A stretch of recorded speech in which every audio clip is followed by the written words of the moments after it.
I'm Tyler Davis, assistant sports editor at the Free Press. That's Omari Sankofa II, our Pistons beat writer, and we're just here to discuss the number one overall selection, Cade Cunningham, to the Detroit Pistons. Omari, has been a long time waiting for this franchise to even get a number one pick. What is it like? What is next for the Pistons now that they have Cade?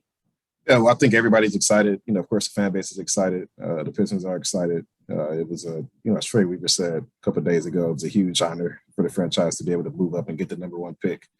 First time since 1970 that's happened, despite them being in the lottery seemingly every single season since they last won a playoff game. But to win the lottery this year in particular, when you have a guy like Cade Cunningham, who is considered one of the best players to come out of any draft in recent memory, of course, this accelerates the rebuild, or as Trey likes to say, the restoring of the Pistons back to being a contender. Cade, and this is a good draft too. I mean, you got Jalen Green, you got Evan Mobley, Jalen Suggs. All of those guys would have went number one a year ago. The Pistons really like Jalen Green and Evan Mobley in particular, but at the end, even though up until the buzzer, the Pistons kind of put out that we're open for anything. I think Cade was probably always a guy who was number one on their list, and they did their diligence. And at the end of the day, he's a guy that I think gives them that star player that they really just have not had in recent years. Do you think that he's always been kind of number one on their draft board, and it was just kind of Troy not wanting to show his hand and maybe just kind of build up that trade interest?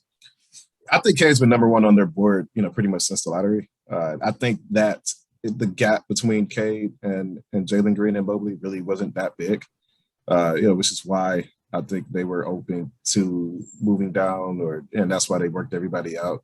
And it wasn't really a knock on Cade. I don't think, of course, Cade is a player that really doesn't have any holes in his game. It's very easy to see why he's the number one player in this draft. But you also don't get Jalen Greens in every draft. You don't get Evan Mobley's in every draft. So they wanted to see that process through. And of course, if a team gives you a home run offer for the pick, that's something you have to consider.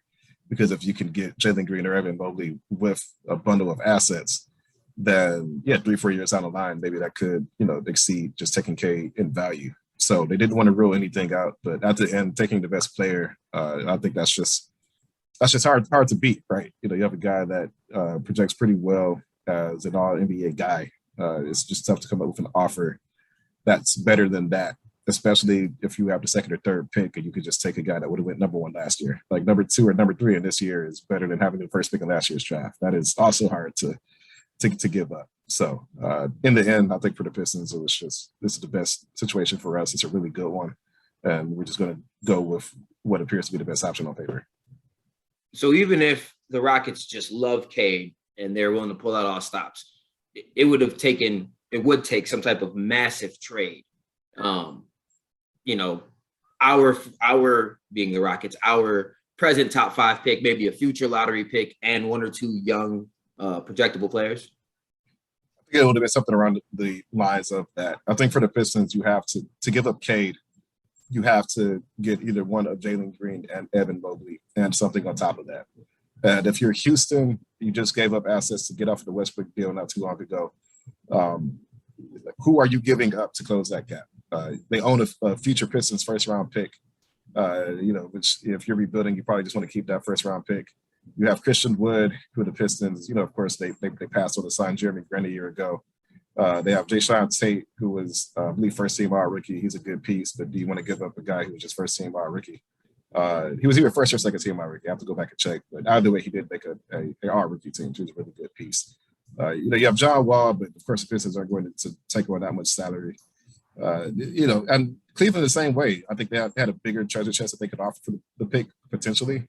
But one, they have the third pick and not the second. So the Pistons are getting, the player after whoever Houston takes. And then on top of that, you still need something else with that. And Cleveland's a team that's been rebuilding for a while ever since they lost LeBron James. So both of those teams are in situations where it just did not make much sense for them to do what it took to move up and take Cade. So in the end, you just look at those top teams, and I think everybody was pretty happy with where they were. So for the Pistons, again, I mean, you can just take Cade at the end of the day. That's the best outcome for you. Now just changing gears to the Pistons. you start next season and Cade is the best player on the team. Or maybe arguably Jeremy Grant, maybe still be a better NBA player than than Cade will in his first season. What are the expectations for that team? Do you think Troy is like, we cannot be in the lottery again? Do you think he would like to be in the lottery again and maybe have another nice top pick? Or do you think they're looking at a playoff spot? I don't know if Troy will put out there that they don't want another lottery spot, but Troy wants to win. The Pistons want to win. I don't think they want a multi-year rebuild. They want to be as good as they could be, as fast as they could be without taking shortcuts to get there. Which is why we didn't, see them cashing that number one pick for maybe a guy who was more established, because you can get Cade Cunningham on a rookie deal. He's on team control until you have to pay him, a few years from now. But they do want to win games. I don't know if they're a playoff team quite yet, just because the East, I think, is pretty deep. You look at all the playoff teams last year, most of them will be back. You look at Chicago, who could make a leap forward. Of course, Charlotte. I mean, there's a lot of teams in there that I think will still be pretty good next season. So I don't know how much pressure Troy will put on them to win next season, especially since the team is still very young. But at the same time, I think you do expect that they will make a significant leap forward. They were competitive more often than not last season, despite the record. Of course, I think you want to see more of those close losses turn into close wins at the very least.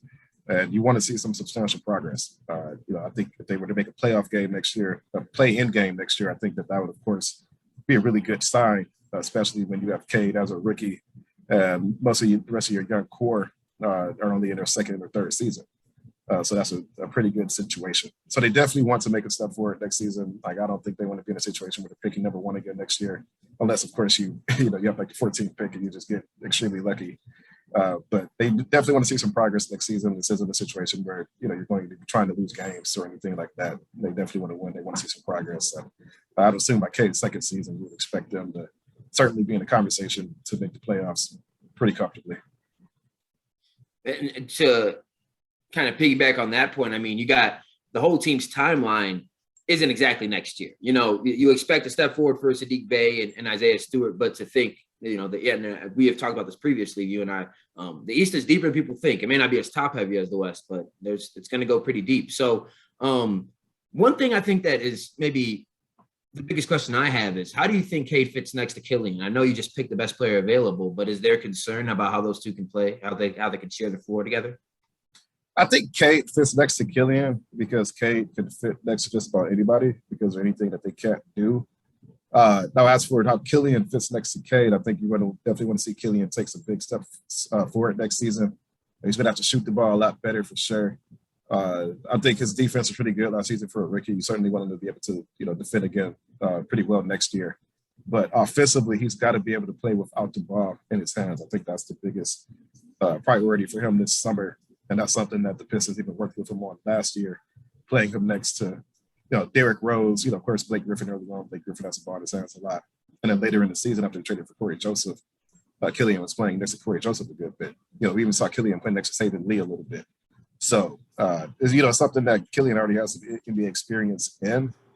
And I think, like, say, for example, if you're running a fast break and the ball's in Killian's hands, I mean, of course, Cade can spot up. I mean, he can finish. Like, there's no real downside there. It's just what can Killian do to make the game easier for Cade beyond just kind of sharing some of those ball handling responsibilities. So I don't think it really changes the offseason plan for Killian at all. These are all things that they already wanted Killian to become more proficient in.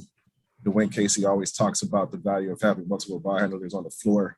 So, of course, Cade is a great ball handler. So that's not, in the mind of the team and in the mind of Dwayne Casey, that's not a bad situation to have. But you certainly will want to see Killian, improve in some of those areas just so that fit is a little bit better. But I still think it has a high floor. You have two guys that kind of measure out as plus defenders. They're both really high-level passers, see the floor really well. They're both really smart guys. There are way worse backcourt fits in the NBA than Killian Hayes and Cade Cunningham. And even if Killian's shot doesn't come around immediately, I still think there's going to be a lot to like there. Any final thoughts on the pick itself, on the Pistons' outlook for the rest of the offseason? I think they're going to have a really fun summer league team in a couple of weeks, or actually it's next week. That's where the summer's going by so fast. I think overall, I think this is just the type of break that the franchise needed. We've seen just them kind of start and stop over the last 13 years. They've entrusted the organization's fate into, players who weren't quite ready for it or weren't quite good enough for it. They've traded for players who couldn't really get the job done. They've spent a lot of money in free agency on players who couldn't live up to their contracts. What they really needed was just some luck. I mean, they've been in the lottery several times in the last 13 years, more often than not. And they just never moved up. They had several years when they picked 7th, 8th, 9th. People talk about the players like this, but the reality is that that's just a hard spot to get a really good player. And, there's a reason why those guys weren't top 5 selections in those years. Of course, you can knock the Pistons for not taking them, but at the same time, it's pick die. Most of the best prospects are already off of the board. So they just needed to get lucky.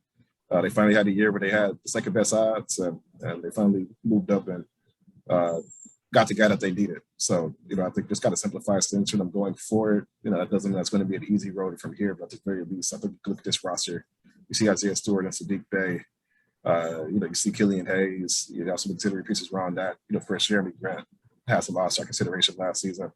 And it's I think you can look at this core and say that this is a team that could do something in a couple of years. And that's a lot better than what they've had, in the past decade. So they did some luck and they finally got it.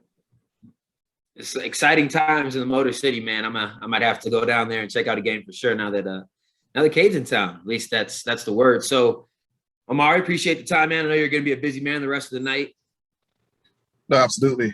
Still have 3 second-round picks, so we'll see what happens. But yeah, for sure. Fun night. Saw some Pistons fans in the building, and we'll see what happens from here. All right, man. You have a good one. Yeah, you too.